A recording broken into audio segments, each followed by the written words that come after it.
Hello বন্ধুরা, আমরা আপনাদেরকে নিয়ে এসেছি লন্ডনের সেই বিখ্যাত হাই পার্ক।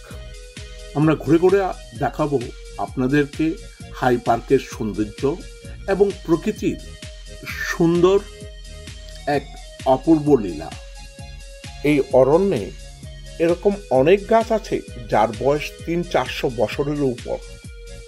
তো আসেন আমরা ঘুরে ঘুরে দেখি এই হাই পার্ক। মূলত 1600 শতকে রাজা অষ্টম হেনরির শিকার করার জায়গা ছিল এটি।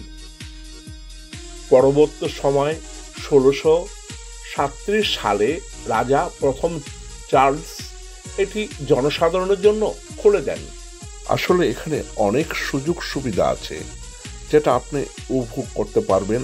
ইচ্ছা করলেই সদল বলে আপনারা পিকনিক করার জন্য বা ঘুরতে আসতে পারেন। এখানে একেবারে চমৎকার একটি পরিবেশ, চমৎকার দর্শনীয় একটি স্থান।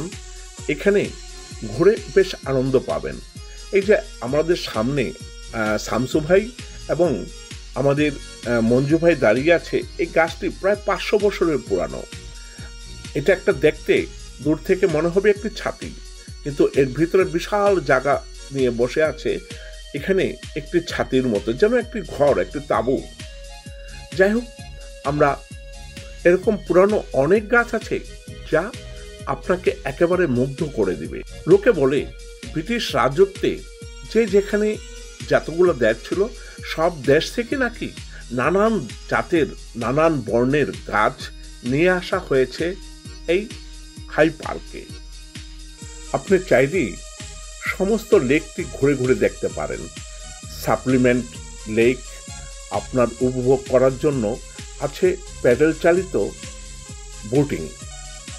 আরও যদি ইতিহাসের প্রতি আগ্রহ থাকে তাহলে স্পিকার কর্নার এর মতো ঐতিহাসিক স্থানগুলো ঘুরে আসতে পারেন। সেখানে বিভিন্ন সময়ে বিখ্যাত ব্যক্তিরা তাদের বক্তব্য রেখেছেন। এছাড়া হাই পার্কের বিভিন্ন ধরনের বিনোদনের ব্যবস্থাও রয়েছে। আপনি চাইলে লেকে বোট রাইড করতে পারেন, বিভিন্ন খেলার আয়োজন উপভোগ করতে পারেন, অথবা প্রিন্সেস ডায়নার স্মরণে তৈরি ডায়না মেমোরিয়াল ফাউন্ডামেন্ট ঘুরে দেখতে পারেন।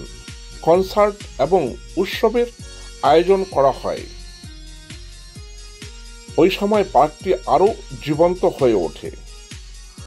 ঘুরে ঘুরে একটি লোক খেলা দেখাচ্ছে, মানুষকে আকর্ষণ করছে, বাচ্চাদেরকে। আমরা উপভোগ করছি, আমি আর শামসু ভাই এবং মঞ্জু ভাই, লেকের চারিদিকে। চমৎকার পরিবেশ ছিল। আসলে আরো কিছু সময় আমাদের মন চাচ্ছিল সময়টা কাটিয়ে দেই। হঠাৎ করে এরই মাঝে এক ঝলক বৃষ্টি হয়ে গেল। লন্ডনের ওয়েদারের কোনো সময়সূচি নেই, যে কোনো সময় আসতে করে আবার যেতেও পারে। গাছের নিচে পার্কের একটি বেঞ্চে বসে কিছু সময় আমরা তিনজনে বিশ্রাম করে নিলাম। অনুগ্রহ করে সাবস্ক্রাইব করার জন্য ভুলবেন না। আপনারা যদি আমাদেরকে অনুপ্রেরণা না দেন কিভাবে আমরা আগে বাড়তে পারবো? তাই আবারও অনুরোধ রইল, সাবস্ক্রাইব করুন। আজকের ভ্রমণের এই আরো সুন্দর করে আকর্ষণীয় করার জন্য মঞ্জু ভাই মনে মনে স্থির করেছিলেন নিশ্চয়ই কারোর সাথে বন্ধুত্ব করবেন। এটা তার একটা হবি বলতে পারেন। কোনো নতুন লোক পেলেই তার সাথে বন্ধুত্ব করবেন, তার টেলিফোন নাম্বার রাখবেন এবং কোন দেশ থেকে এসেছেন মাঝে মাঝে সেই পুরানো দিনের স্মৃতিতে চলে যান। কিছু লেখার উদ্দেশ্যে একটি কার্ড লিখে পাঠিয়ে দেন। চমৎকার তার এই পুরানো অভ্যাসটা আজও রয়ে গেছে। হঠাৎ করে মঞ্জু ভাই দুজন মহিলাকে থামিয়ে কথা বলতে শুরু করলেন। এরপর নিয়ে আসলেন আমাদের সামনে। আমাদের থেকে দূরে থাকতে তো হবে না, কাছে আসতে হবে। ভয় পাচ্ছেন কাছে? ভয় নাই, ভয় নেই, ভয় নাই, আমরা তো আছি। কেউ নেবে না আপনাকে। কেউ নিতে হলে আমাদেরকে আমাদের সামন থেকে আপনাদের যে ঘোরার তা এখানে আছে। মানুষের শিক্ষা যে খোরাকটা এখানে আছে, আর সেখানে সৌন্দর্য মানুষকে মুগ্ধ মনে করে। হয় যেটা স্বর্গীয় স্বর্গীয় ভাব।